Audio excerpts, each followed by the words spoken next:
Hi Cancer, this is Jov. Welcome po sa ating channel. By the way, Cancer, this is timeless reading. Gamitin ang reading na ito bilang gabay lamang. Kung naka-resonate kayo, comment down. Tandaan, Cancer, ito ay channel reading. Kunin nyo lang po kung ano naka-resonate sa'yo. This is for you, Cancer.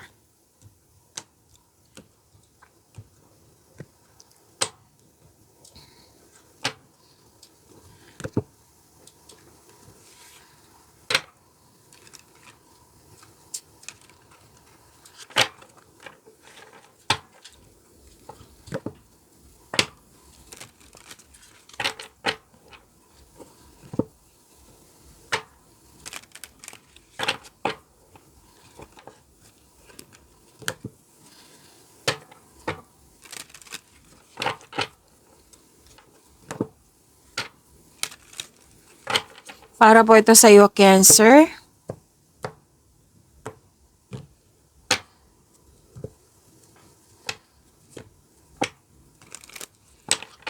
Mensahe para kay Cancer. By the way, Cancer, kumakain po ako ngayon ng Strepsils at medyo slow ako magsalita ngayon kasi kailangan ko nang mag-ingat.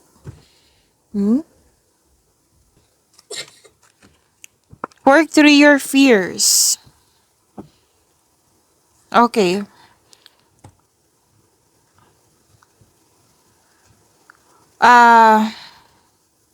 Pwedeng malalim ang iniisip mo or may concern ka na may nangyaring fear, doubt, hesitation or inakatake kayo ng anxiety or stress. Kasi may nakita ko dito, may nararamdaman at the same time, pwede ding overthinking na ito.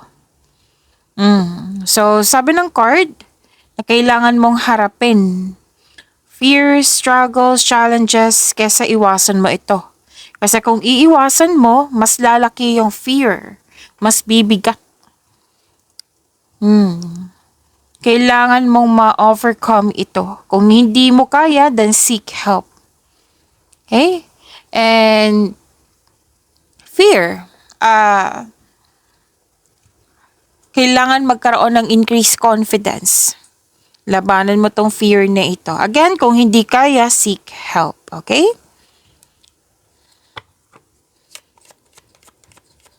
Maraming salamat po sa inyong patuloy na suporta, sa mga nag-donate, sa mga hindi nag-skip ng ads.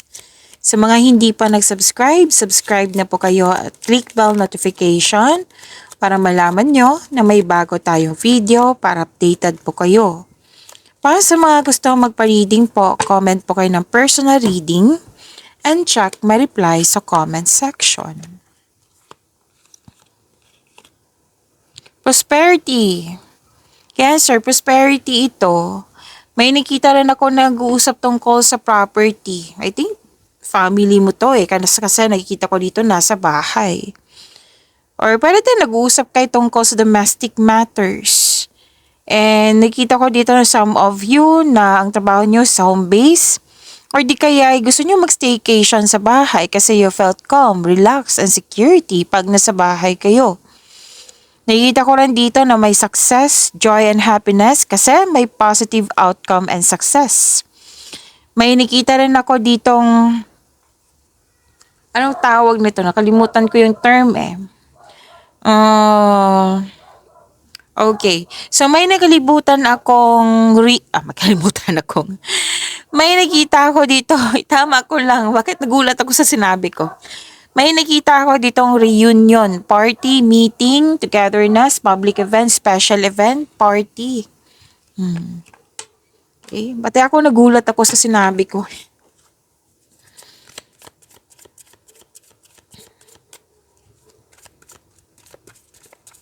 Energy para kay Cancer.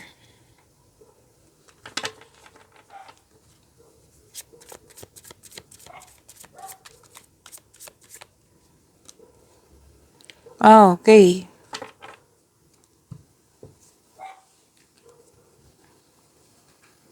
Para sa mga bago dito, kung may napansin kayo na repeating message, yan po yung pinupush ng card sa inyo. Like for example, nanood kayo sa isang video reading nyo sa monthly, weekly, daily. Sa second half, napanood nyo na ba, Cancer? At dito din, at may napansin kayo na repeating message. Yan po yung pinupush ng card sa inyo na kailangan yung bigyan ng atensyon, solusyon at aksyon kung maaari po. So na yung energy ni Cancer. Success pa rin. O, lumabas siya dito, 'di ba? Success andito po sa tarot card nyo.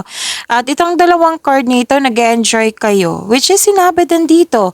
Enjoyment, togetherness. Deserve nyo to, ha? Kitang-kita ko yung happiness mo dito, Cancer. Nag-clarify po siya.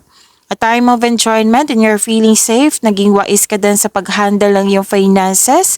Hindi ka rin madamot. Masaya ka makatulong sa kapwa mo.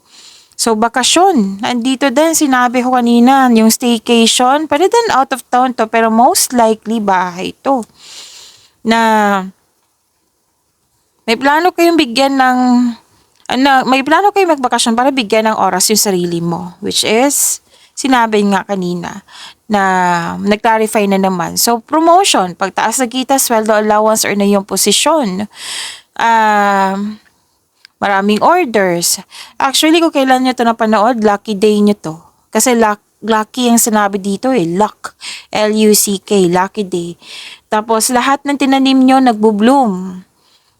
May special event dito, togetherness, celebration, collaboration. Pagtipon-tipon nga na nag-clarify dito. And you've been doing great to love you've been doing a great job to love yourself. Nakita ko rin dito, financial security is yours. May nag-decorate, may nag-renovate ng bahay, bakasyon. Basta very focused kayo sa peace of mind. Oh, dalawang card na mismo. So, huwag kayong matakot sa card na ito, ha, kasi may advice lang po.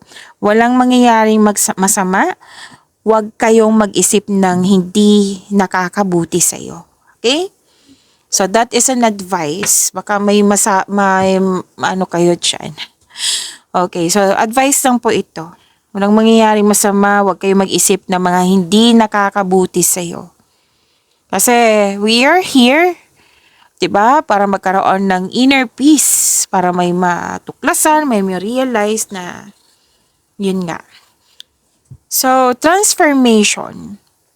Sa career and money mo, may ganap na career change, paglilipat ng work or workplace, or may babaguhin lang kayo dyan para mas maging magaan, para mas maging madali, para mas magkaroon ng growth. Changes to may balak kayong i-try na may balak kayong i-try na negosyo or ibang career na naka-align sa passion mo. Pwede din may end of contract na nangyari. Sa kaperahan, this is a tough time, pero huwag kayong mag-alala. Sinabi naman ng card dito na money matters will improve, so hold tight lang po.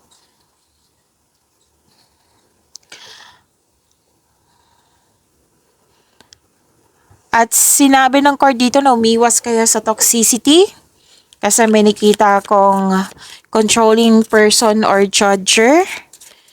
Opo. Tapos, balanse din sa time.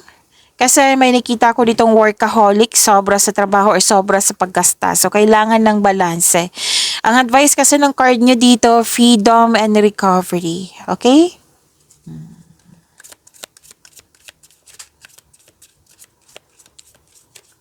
Love life, self-love, partnership, and romance. Cancer.